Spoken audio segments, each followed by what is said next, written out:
How do? Welcome to the platform.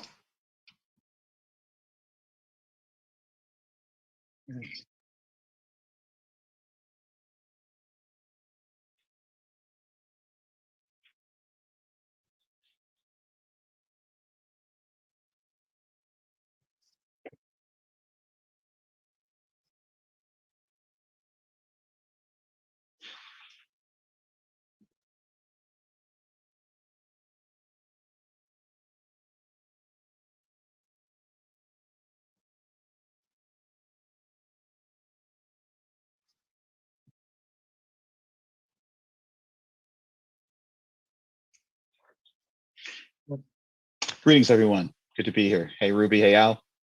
All right, my brother. It is so good to see you. It's been a while, and Yes, yes, every indeed. time Yes, I indeed. see you, it's just like we never lost touch, and it's just awesome to have you on the platform tonight.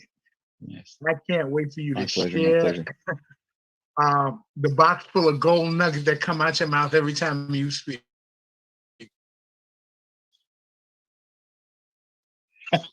It's only been physically that we haven't been together, my friend. Yeah, ladies and gentlemen, if you're on this platform, most definitely. If you're on this platform, you're hanging out with the P2G tonight, you might want to get your pens and papers ready because there's going to be a lot of gems dropping on this floor tonight. So get ready, hold on. And the mistress of ceremonies, please.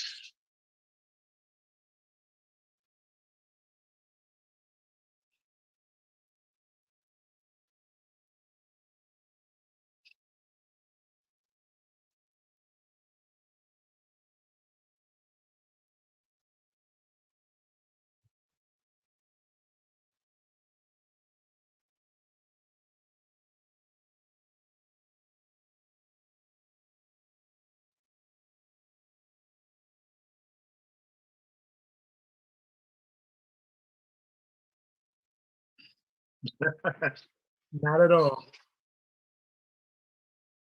Yes.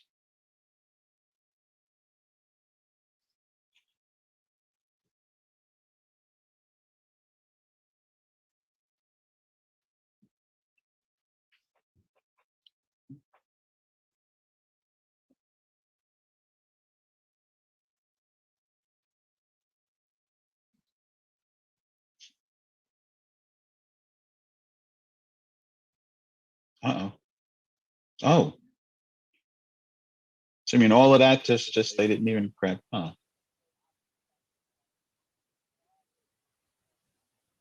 All right. Well, yeah, well, tonight this is one of our cash flow parties. Our brothers who are of the Muslim faith are still in their celebration phase. And also you have the brothers who are NOI or Flowers of Islam. They're in their prayer state and they're, taking care of bringing their life whole. So, we want to give them thanks and let them know that we'll be back on California radio in about a week and a half because that's when services are over. And, we can't wait to be back on California radio. Collective Enlightenment on California radio. And tonight, right after this platform, you know what we do. It's the Pennies to Gold platform, P2G Networks. If you don't know what crypto is, you don't know how crypto works, and you just want to get the basics of how to get in there and be a part of it, join us on the P2G Network. Just go right to our link. It's www.p2gnetworks with the letter S .info. I'm sorry, .info. And normally our brother Hutch is out today. He's not, I don't think he's feeling 100%, but he will be back with us next week. And if you guys were privy enough to be on Wednesday night, Rap and Crypto, let me tell you, that was the hottest show.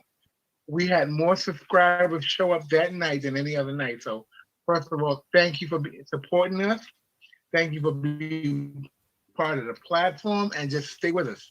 Now we got Brother Cornell on the scene, and I get the luxury of getting to ask some of the first questions. So tell me, it's been, like you said, it's been a minute since we've been together physically. Tell me what's Yes. been on the plate of Cornell Green and 21st IT Solutions. 21st century commune IT solutions. One of these days, actually, I tell you, recently I have cut it down to commune IT solutions. I mean, we're in the 21st century, so I think we already know that. Basically, interestingly enough, this has been the most productive year of I think this is the 10th going into the 11th year that I have been an independent entrepreneur. And as I discussed as we in our chatter before we started going live, I'm about to publish the 3rd edition edit of a book that I wrote and published on Amazon in 2016, Do Business Better, Why Small Businesses Fail and How Not to. Now, I originally wrote that book and published it in 2016, reflecting upon my initial experiences, due to the subprime mortgage meltdown, which was what caused me to go independent. That's how I met Ruby and Al in my initial networking.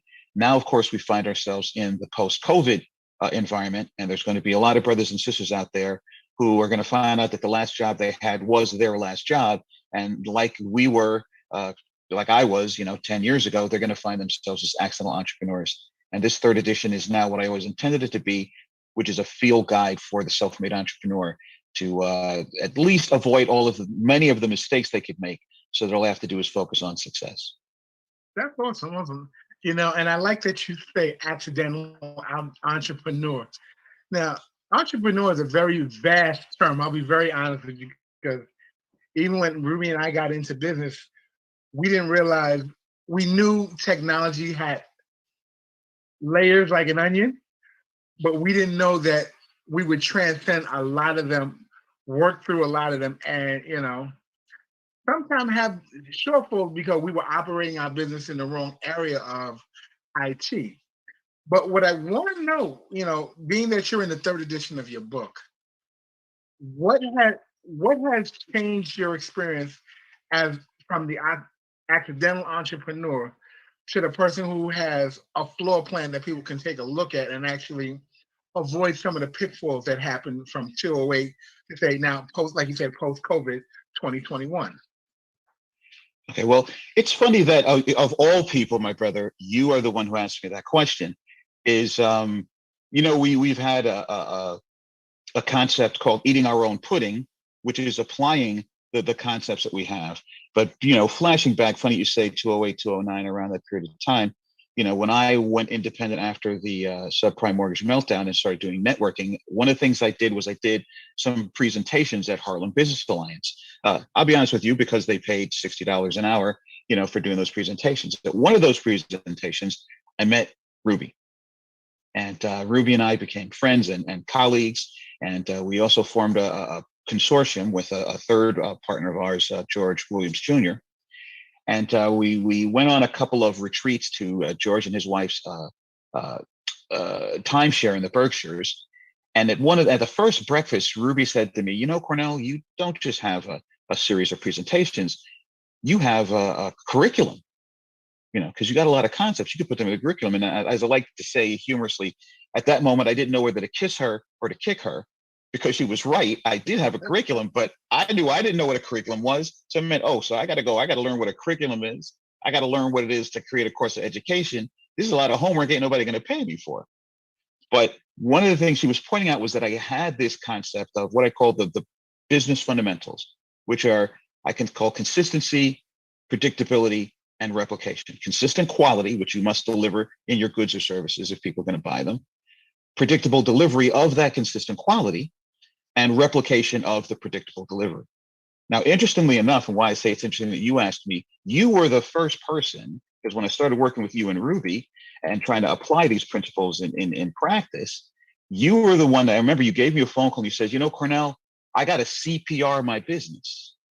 And believe it or not, even though the 3 principles were consistency, predictability, and replication, it had not occurred to me that the acronym of those 3 principles was CPR until you said it like that. And first I was thinking, what is he talking about? It's like, oh, snap, CPR. And out of that has grown what I call my small business CPR curriculum. So you are That's literally phenomenal. the one who gave birth. Yes, who gave birth to the small business CPR concept as a phrase. Wow. Now, first of all, that is an acknowledgement and a half. First of all, I love it. I love it. I had no idea. Yes. I didn't even know it landed that way. I really didn't. But Yes, indeed. I really want to really hit on how you see the strategy. Tell us a little more about CPR and where you're going with it. And so business owners can understand that every business needs CPR in it, whether you realize it or not, because accidental entrepreneurs don't make businessmen. Right. Right. They Very don't make true. business.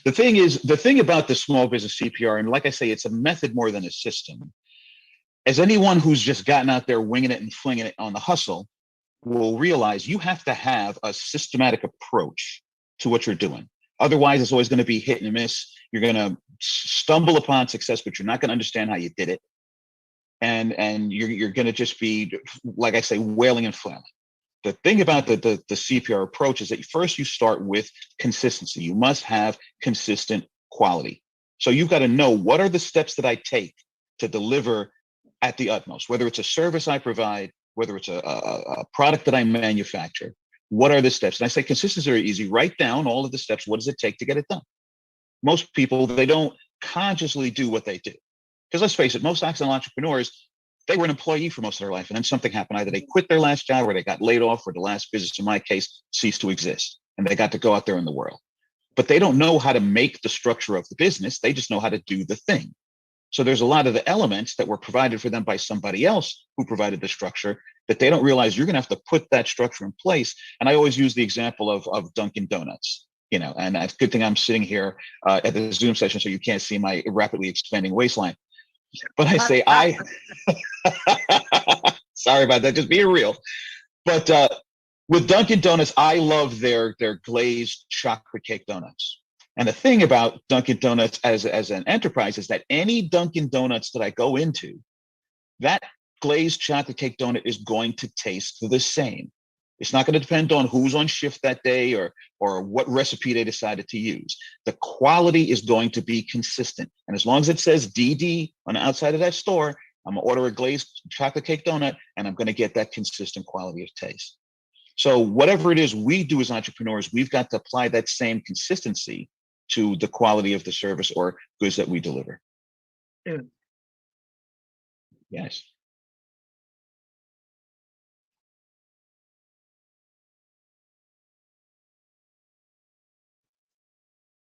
Mm-hmm.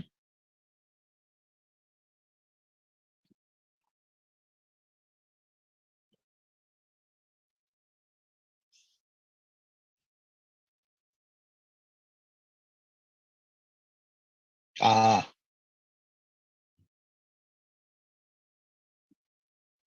okay.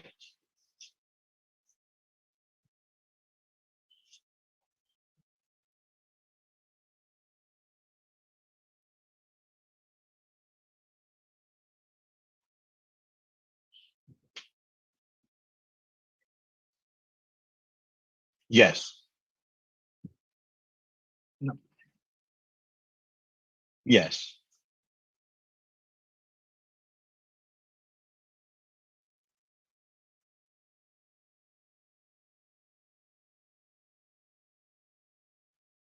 Right.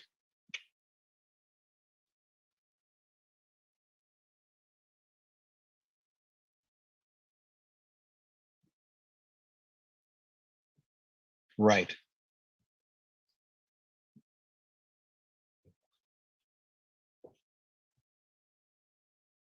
Exactly.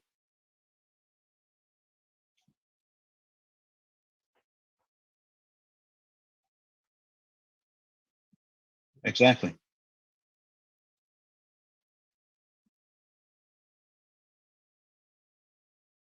Yes. And as you spoke to, in order to achieve that, you have to have a consistent approach. You very well spoke to the numbers. First of all, I like what you said, that mastery is a journey, not a destination.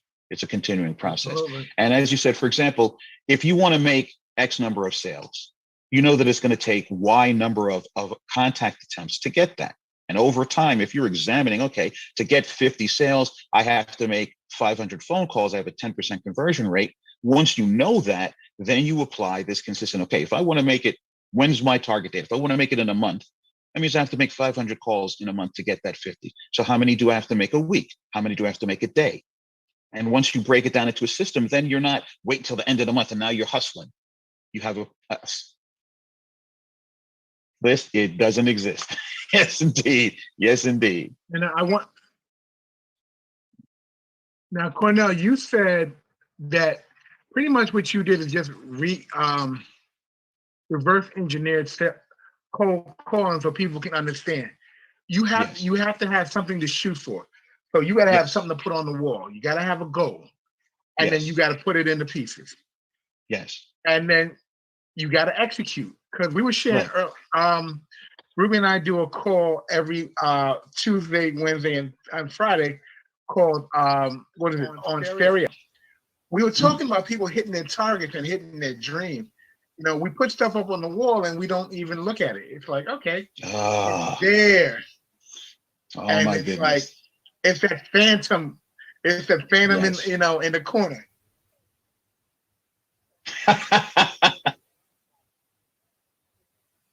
No, I'm referring to the conversation. This isn't titling anybody. Are you feeling guilty Ain't about pointing no something? fingers. Ain't pointing no If you're fingers. feeling about guilty, you know, we can talk about it after the platform. It's okay. We have our session. But to speak to your question, Al, as you remember, this speaks to what I call the game plan approach. And the game is an acronym for goals, actions, measurements, and evaluations. Mm-hmm. And exactly what you're speaking to. First, you got to set your goal. What is it that we're trying to do? And like I said, a goal must be based on objectives, not intentions. Hold on. Exactly what you, go ahead. Ladies and gentlemen, people, get your pen and paper out. I told you this is the spot of nuggets. Get the pen and paper. Business work.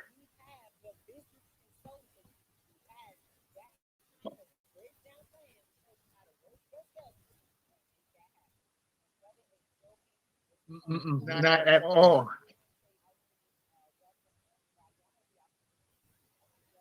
Greetings, everyone.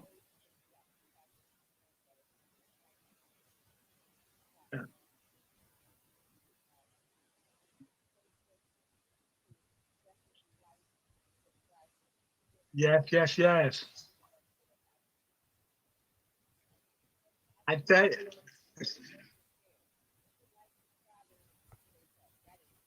That's great. Spread the word.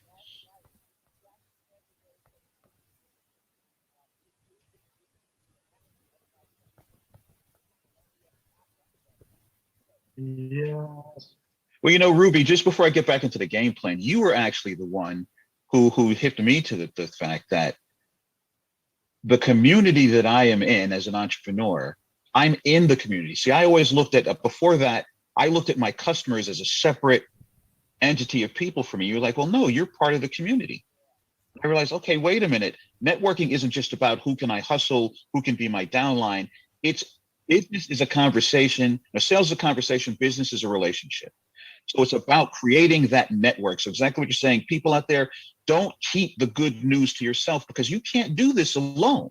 No one becomes successful. No one becomes wealthy sitting by themselves. Sitting at the top of a mountain in a lotus position, you are not going to find any wealth unless you're sitting on top of a gold mine. Yo, that is then you got to get hilarious. people to dig it out and excavate it. Yes.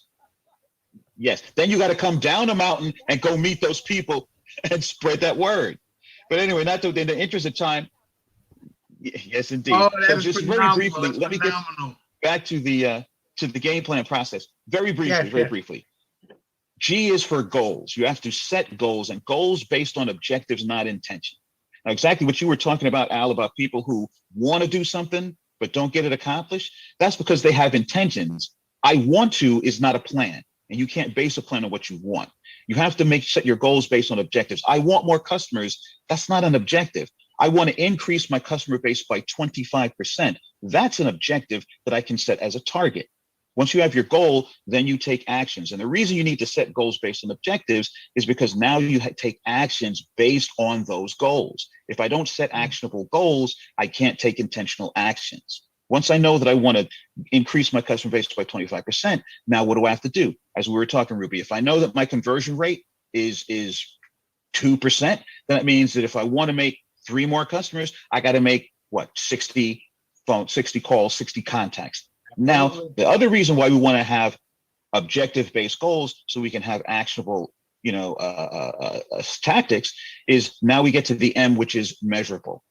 If I just say I want more customers, how do I measure that, whether I'm successful or not? What do I mean by more? How much is more? If I say I want to increase my customer base by 25% within a time frame, not just forever and ever, within the next quarter. So 3 months later, I look at how many customers I started with 3 months ago. I look at how many customers I started with now. I can measure that. Did I get 25%? Did I get 23%? 20%? And then finally, evaluations. I evaluate. Let me look back. Okay, I set 25%.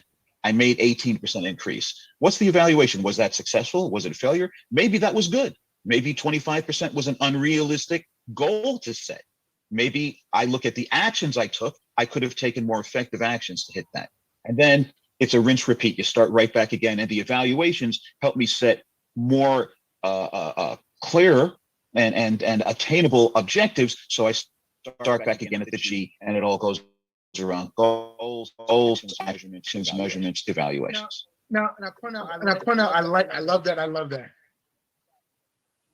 Go ahead, Ru, acknowledge the chat.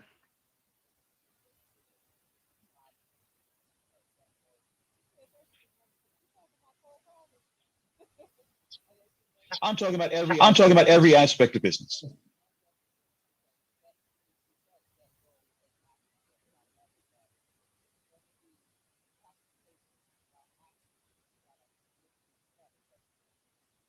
Yes. No. Right.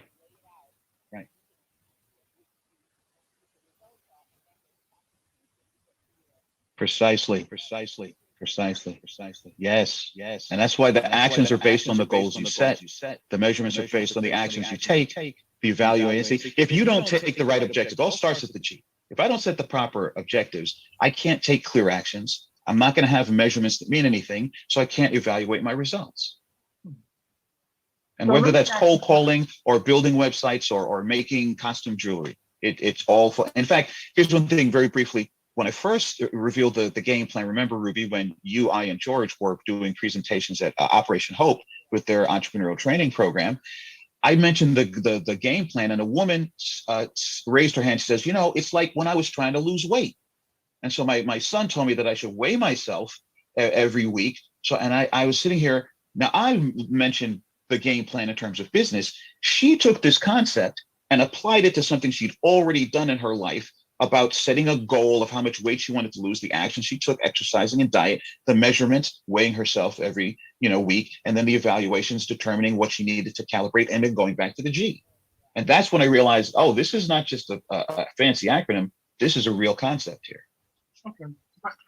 I want, leading to that, you said you have the game plan, you have the action step, and to that, how important is in business is it to have, I don't know, a brainstorming group or someone to share your ideas with so that you. Oh my goodness, brother. You just asked the amazing question. In fact, earlier today, I was working as a member of a leadership team of a business mastermind that I'm a member of, based in Florida now, called Red Elephant. You're talking about a mastermind group. This is why you guys do what you do. So you know the event of it, but so that we can speak to it intentionally for those in the audience. It is essential. As I said, sitting on top of the mountain in the lotus position, you're not going to get anything done. In fact, I'm getting ready to print up this. Rapidly, Ruby, you both have heard me say this expression many times. I'm so glad my mind consists of more than one brain. And I'm getting ready to print up some T-shirts that say you can't brainstorm with only one brain. You have to have ideas. And come on, Ruby, and as I say in the introduction to my book, and this was from the first introduction. You and Al are key to my even having come up with the small business CPR, because honestly, Ruby, I was just doing those presentations at HBA to hustle $60 an hour, because I was good at doing a PowerPoint and explaining things to people. You literally were the one who planted the seed in my brain that I had a curriculum. This was not my idea. It was not my idea to create a curriculum of business development. And until you said it, so if I had not had your brain and George's brain, and by the way, credit where credit is due, that concept of reverse engineering, starting from your target, got that from George in the first business mastermind up in the Berkshires. So if you don't have that community to reflect your ideas, and see, you can lose. Thank you for asking that question, Al. That's a very excellent question. You will miss some of the nuggets from your own brain and out of your own mouth if you don't have other minds that catch it and say, did you hear what you just said? Something that I quote George saying all the time. I remember from the first breakfast, he said, you have to do well before you can do good. Yes, because he was talking about business versus philanthropy. Now, I have a saying that there's no such thing as a broke philanthropist. And here's the thing to my Black brothers and sisters out there, so many of us are heart-centered people. Oh, I want to help the community. You can't help people if you're broke. Like the saying goes, the best thing you can do for the poor, and this is why, speaking to the Pennies to Gold Networks people, take notes, listen up right here, what I'm about to say. The best thing you can do for the poor is not be one of them. Mm-hmm. All right? So those of us who can must. This is why I'm proud and honored to be a guest here on the P2G Networks program, because those of us who can must. Money is not about me stacking paper and counting chips. Everything in this world moves by money. Money is just a tool. But if I want to get things done, I need more money. If I'm in a room with 9 broke people, I'm the 10th broke person. If I only have enough that I can't even pay car fare, how am I going to help the world? How am I going to change things? How am I going to help other people if I can't even take care of myself? This is why we must acquire wealth. This is why we must focus on manifestation. It's not about the money. We're not materialistic people, but we live in a world. And look, show me a world where money isn't necessary. I'm the first one to sign up. Until then, let's live in the system that win. If this is the game, if money is the game, let's play the game to win. I told Ruby the other night we were making a joke over one of my favorite movies, The Matrix Evolution, where he goes and he gets to meet the games maker who designed it, and he said originally we designed a utopia so we can all get along and no one needed anything and everyone had everything, and in the whole construct they destroyed everything. Yep, that didn't work. Everybody wanted more. It didn't work. So there will always be the haves and the have-nots, and you will have the doers and the nots. So those who will do, and those who don't. So yes, find out where you really want to be at in this whole conversation, because there's no wrong space to be in this conversation at all. Yes. I like that. Hi. But I want you to know something. I want both of you guys to know something. And the day y'all guys went to the Berkshires, and I had to go back and do my thing, I'm a little jealous. Well, we weren't trying to leave you out of nothing, brother. It's just you had that JOB you had to take care of. So ain't nobody mad at it. Yeah. But I can imagine, because I know the Berkshires, that is a space of tranquility, openness, and it allows the mind to see things that they normally wouldn't see, because there's such a peace going on in that area. Yes. So I mean, and shout out to George Williams Jr. George, to that brother for providing that. We went up there on 2 different confabs. I call them the Berkshire confabs. And honestly, everything that I've done, as I say, I published that book in 2016. I also had the pleasure of being amongst a group of entrepreneurs from various not-for-profits who were flown to France in September of 2016, courtesy of the United States Embassy and the French Ministry of Cultural Affairs. And that's actually why I decided to put my book together. Honestly, I kind of rushed it because I wanted to speak on the stage. It was at the Stade de France in Saint-Denis, France, which is about 20 minutes outside of Paris. And I didn't know this until earlier this year, but as I was up on stage speaking, they were tweeting me like crazy, like 20, 30 tweets about it. I went to look up a picture because I wanted to post it in Facebook. So I searched for the event.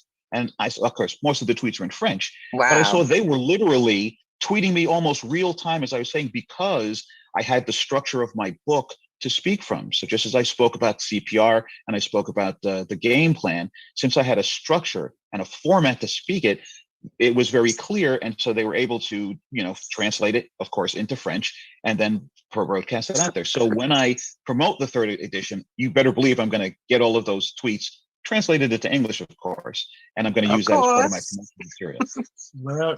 And all of that came out of these two people sitting here. Let me tell you, those you folks listening out here, and back to Al's point about the importance of having a trusted and valued network of people. If I did not have these two to bounce ideas off of, I would still be hustling PowerPoint presentations for $60 an hour at Harlem Business Alliance.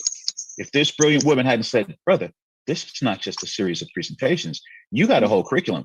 Now, I'm not going to lie, that was a lot of work. That was a couple of years of work for me to learn what is a curriculum, what is it to educate adults as opposed to children, because people talk about pedagogy, which is the art and science of teaching children, but andragogy is the way adults learn.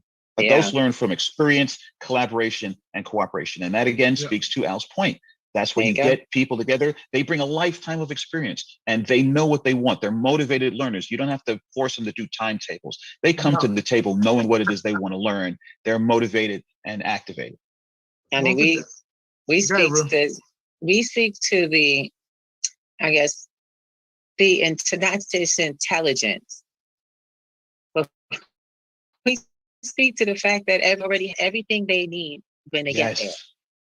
We try to remind folks, you came here to us ready, and when you come to P2G, if you're going to learn crypto for the first time, you're exactly what you need to be at the time because you're here. And that's really all it takes. People are like, we just love you, Miss Ruby. Thank you so much. I'm like, I really didn't do much.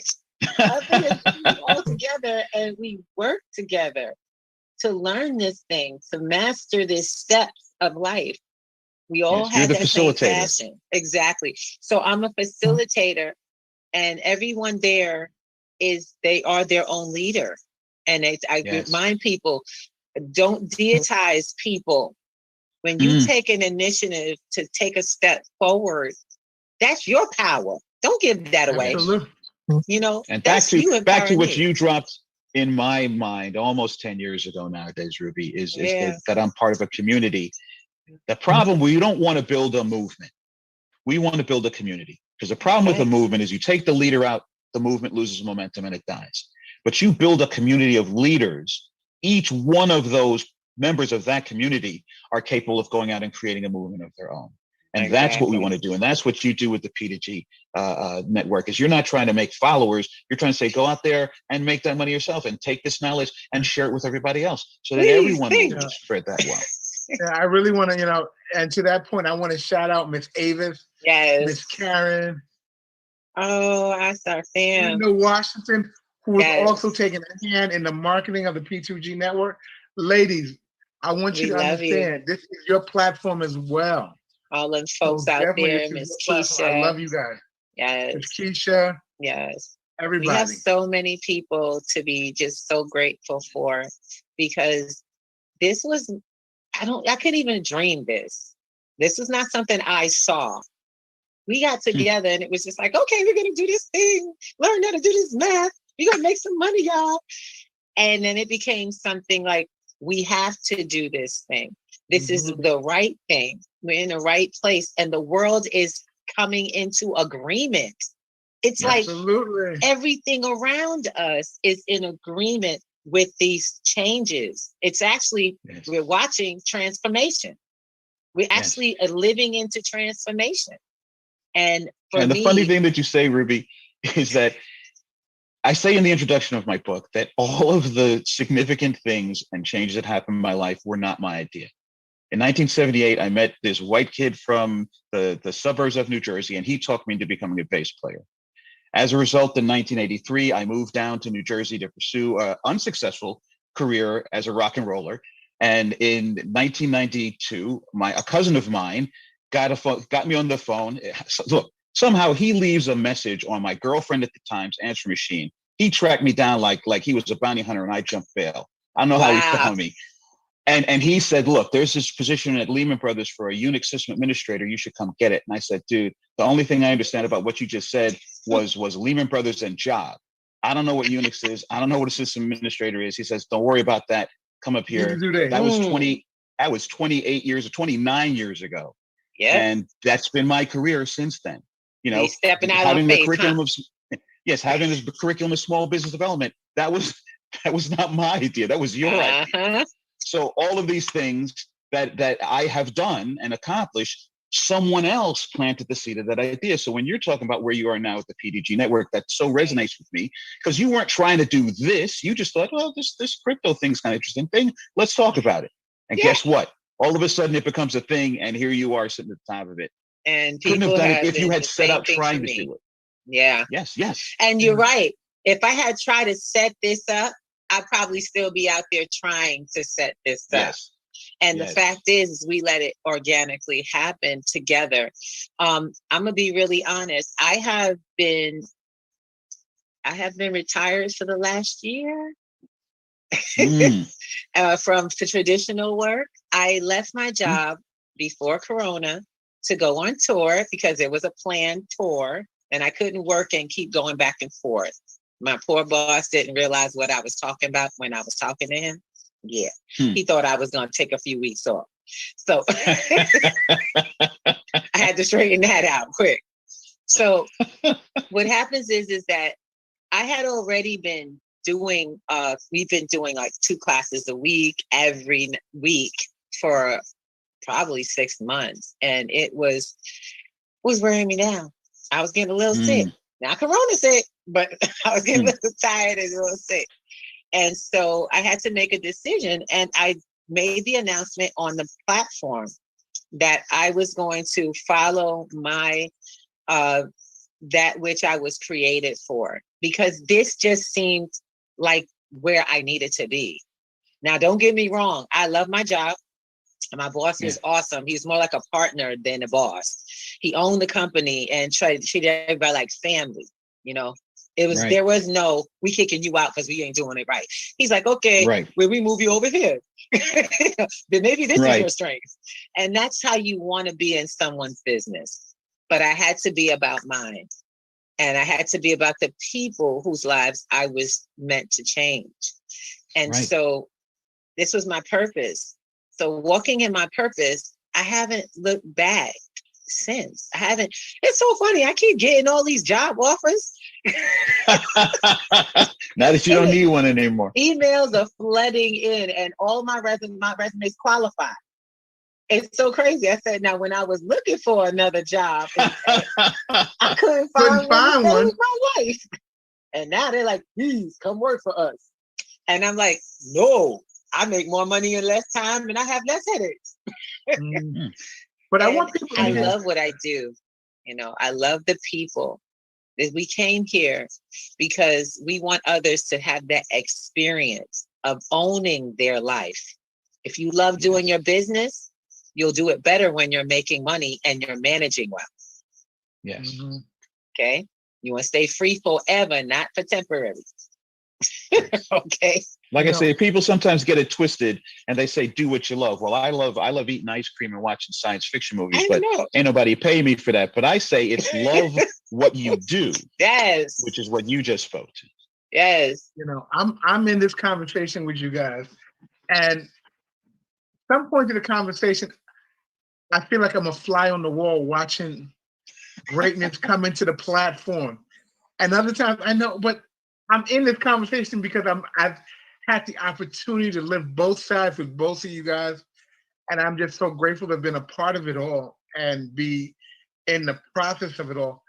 But what is such a resounding thought is the destination isn't the destination. The destination is the journey. Yes. Because you explained where you came from. You went from musician to Unix tech supervisor or analysis, System and administrator, now you are business concept development transferred, went to another country, paid for from the U.S. Embassy to teach them about fundamentals of business. Mm-hmm. I love you. Wow, but man, that sounds impressive when I hear somebody else say it. Exactly. Baby, and we've been in this game 30 years. Yes. I've watched you. You took your business, Gotcha Tech, from the back doors of working for the same company that taught you how to do it. That's right. All right. Turned it into an IT company, hired people in the community, and transitioned it to all the way from doing tech to sharing tech to sharing finances and your growth as an individual from fixing your credit Mhm. and getting 8 cents on $1,000, which I can't. Oh my Lord! And And then exposing the just like, poor financial system. and you are now training moguls. You're training moguls to take what they've learned with you and take it to communities. I mean, come on. What else can it be? It ain't the definition. It's That sounds better when he says it. a journey. Oh, you hear somebody else talk about you, it's like, man, that sounds pretty impressive. Well, honey, I want to just say that I want you to stop leaving the person in the room out, because you're right here. See, none of this has been possible without you. You've not just been now, mind you, I've had to tell you to stop trying to text stuff because you're not the tech. But look, we have to keep the legalities about stuff. But when we got from technology into crypto, I can't say anything because hands down, you are the tech. You understand it. You've earned and learned it, the ability to train and teach others. And you do well. I love the heart that you have, that this platform has for you. These people look forward to time with you. They really do. They come every week, and we actually have, and I love it, we have emails of people actually saying, thank you, Mr. Thomas, for taking your time with me, because I was getting a little lost and I was having trouble and struggling, and you actually came back and answered my question. That's real. That's what's real. So I go online and check out everybody, it's they check out the competition. So you check it out. And I'm looking at everybody's little thing, and I'm quite impressed. I really am quite impressed. But what has been very clear to me is we've got the secret sauce. Amen. We got the secret sauce. Juice. While everyone is embracing more tech, we're showing people that tech from a more personable space. Yes. People always ask, y'all got videos? Well, we do, but we don't post them. Not the same effect. It's so that we can keep perfecting the process. Those are trainings. We might do a little marketing with them, but no, because those spaces are priceless. You can't get that experience back. And that's something most everybody else, you just put it in there, go online and check it out. I tell them, come on P2G, we have a live community workshop in how crypto works. Because everybody else is sending them a link and say, check it out. Well, you remember this, very interesting, Ruby. This speaks to one of the the apex of the fundamental concept of the small business CPR approach, is that sales is a conversation about the exchange of value between two or more human beings. And that is one of the things that you manifest, is that relationship. And I have to just keep stressing it and reiterating, is that you were the one who hipped me to the concept, because honestly, I did not see myself as part of the same community as my customers. Like most people in traditional business thinking, I saw I am the vendor, they're the buyer, never the twain shall meet. And it's like, but wait a minute. First of all, how are you going to work?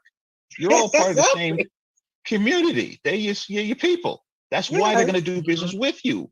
If you separate from them, then you're a stranger. You're other. And literally, that was literally like an epiphany for me. That was an aha moment, which I will remember till my last day on this earth.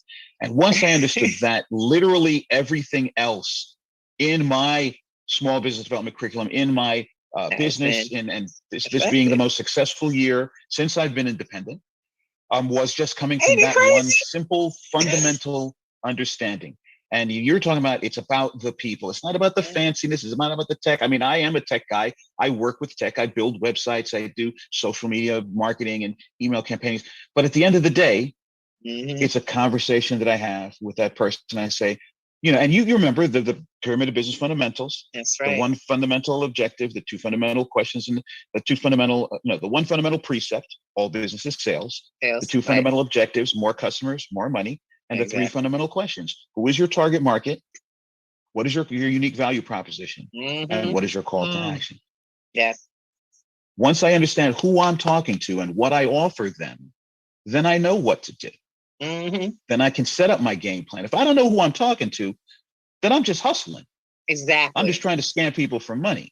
Once I know who it is I serve, and this is a thing, and I'm going to say this to my Black people out there in the audience, we've got to understand the difference between the word service and the word servitude.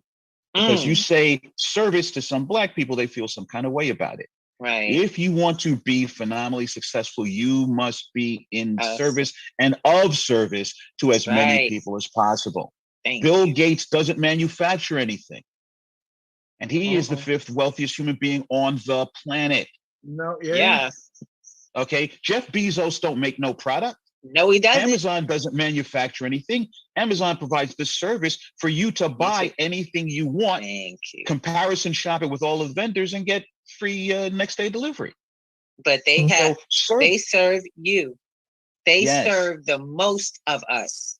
Yes. And they bring other people's services to us. That's right. And this is why the P2G network grows. And this is why you were able to retire from a traditional job, because you found out. Now, I don't know that you set out looking to be of service to this particular market. Yeah. But okay. Well, then there you go. And that's the manifestation. And everyone out there listening, yes, because crypto and what you're learning here, it's not about making a lot of money. Really, it has to be in the context of who are you in service to. Money is just the tool for you to take care of stuff. When you understand the value that you're exchanging and the people you're exchanging it to, you will make the money, because that's all money is. I remember I was teaching a web class at CCNY in 2017. And for some reason, I think we were up to the e-commerce discussion. So I pulled a $20 bill out of my pocket. And I asked the class, remember, this is a class of grownups. I said, how much is this worth? And of course, most people said $20. I was like, no, this isn't worth anything. I put it down on the desk. Of course, somebody says, well, give it to me. Of course, there's always a Weisenheimer in the back of the room. I says, no, until I exchange this with someone, that's true, for something that is of $20 of value to me, it's just a piece of paper in my hand. And ladies and gentlemen, I'm gonna say this even about crypto. Crypto is the embodiment of value that we get to control and manifest, and it's decentralized. But even that only has value in the exchange. If we don't have that community of people, because case in point, the ultimate example, Howard Hughes. Howard Hughes, at the time, he was the world's first billionaire. He was, during his lifetime, the wealthiest human being on the planet. He died in the penthouse of a hotel that he owned the entire hotel. Fingernails growing out like claws, teeth falling out of his head, hair scraggling, because he became so paranoid and removed from the world. He had to eat Lipton chicken noodle soup because he would pick out the chicken because it was soft enough for him to eat because all of his teeth fell out. This is a man who was the Jeff Bezos of his day. But since he did not have a community of service, what difference did it make? What difference did it make? It's not about the money. Money in and of itself, I could give you a briefcase full of $1 million and $20 bills. If I put you on an island by yourself, you might as well burn it for heat. You can't eat it. Exactly. You can't plant it. You can't wear it. That's what they did in Venezuela. Exactly. Look, and you've heard about the guy in England who embedded his crypto in a hard drive and then accidentally threw it away. And this dude actually went into dumpsters trying to find it. I can't be mad at him, though. Yes. But then there's others who they forgot the password to their wallet. So if it's just until you can exchange that with somebody, Exactly. it's just the embodiment of value, but the value only has value in the exchange. So let us always remember and never forget, if you don't have that community, you have nothing. I got you. And let me get a crypto. Let me give you a crypto word for that. No liquidity, no value. God bless. Speak on it. Speak on it. No liquidity, no value. So all y'all out here getting those little penny, those little garbage coins that got like three places you could exchange them, you're about to be done. In the world, cut it out. Look, speak on it. I remind people, if it was hard for you to get the coin, it's going to be that much harder when you're trying to take to give it away. You know what I'm saying? So just think about that. I'm gonna talk to you from my point of view, and this is how I see it. You know, they call me the gold banker because I collect gold. Whenever I can, I get some. But let me tell you, we're not exchanging gold. We're exchanging the value that it represents to give us leverage or liquidity to create the thing that if gold has usability, functionality, and value. They tell you in the market, if you go to a bank with a bar of gold that weighs 2.2 pounds, currently the equivalent price is about $66,000 for that bar. They will give you a loan against that. No questions asked. And you didn't have to sell out. No, and what you want to know this, gold is now considered a tier 1 asset for you guys who don't understand how this works. It is copable the same way cash is. It has the same exchangeability rate. So also, which we don't know, banks now, if they have gold inside their coffers, they have to register that as solid whole value. So you can no longer put it in safe deposit boxes as their own personal little kitty, so they can play with later. So if you go to your bank and ask them, do you have any gold in this bank? I'd like to know, because I want to know, does this bank have liquidity to hold my money? Because currently most banks are operating in a negative interest rate. Oh yeah, that's a little. Now to your point about liquidity, though, Ruby, and tying in with your comment about gold, it's the as Al just said, and I hope those of you out there are listening. It's the value of the gold, not the gold itself. If I go to Applebee's and I put a brick of gold, I ain't getting no food because they can't do nothing with the gold. They gonna look at you like. They're not a gold exchange. They're like, okay. They can't even tell you whether it's real or fake. They're like, I ain't got. I can't fit that in my cash register. Exactly. I can't swipe that in my card machine. Now that may be worth a lot of stuff. Hold up.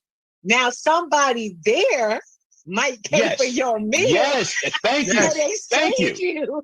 Your gold. If you got somebody there who's got a little Aqua Regia, so they can put it on there and say, no, this is 99.999. Okay. Exactly. So you take their little scale out. Weigh it on there, take their little calculator, look up the current exchange rate. Okay. And now if they want to come out the pocket with something that is value that you can make liquid, then you got an exchange. Here you go. But always remember, my folks out there, and listen to these people, it's not just what you have, it's the value and it's the liquidity. Exactly. And without those things, you just got a bunch of stuff. Yes, exactly. Like I could have, a briefcase full of Deutschmarks from pre-World War I Germany.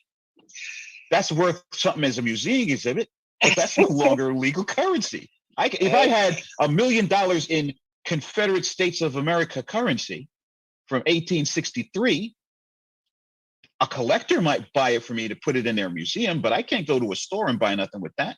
Yeah. Because the value, the exchange value, that's why they call it currency, folks. Wait a minute. Yeah. So now crypto done changed the game for that. Speak on it. Speak on it. Okay. So now we move into the era of NFT, tokenized items, where literally you could take those Deutschmarks, create an NFT where literally the person would purchase the token at that price and can resell it over and over. And that same amount of Deutschmarks will just be transferred from place to place. Yep. Oh, and you can build residuals into every sale after that NFT goes on. Okay. Absolutely. And for those in the audience, me, could you expand the acronym of NFT for those who might not be familiar with that? Non-fungible tokens. Basically, what you're going to do is turn into you're going to kryptonize items. You can kryptonize pretty much anything. They I hear that's kryptonized being done a a lot with art. banana twice, Yes. and the Baseball person cards. ate it. Now, if you're lucky enough, and I know there's a card out there, when Reggie Jackson became Mr. October back in 1974, they printed Ooh. 4 cards.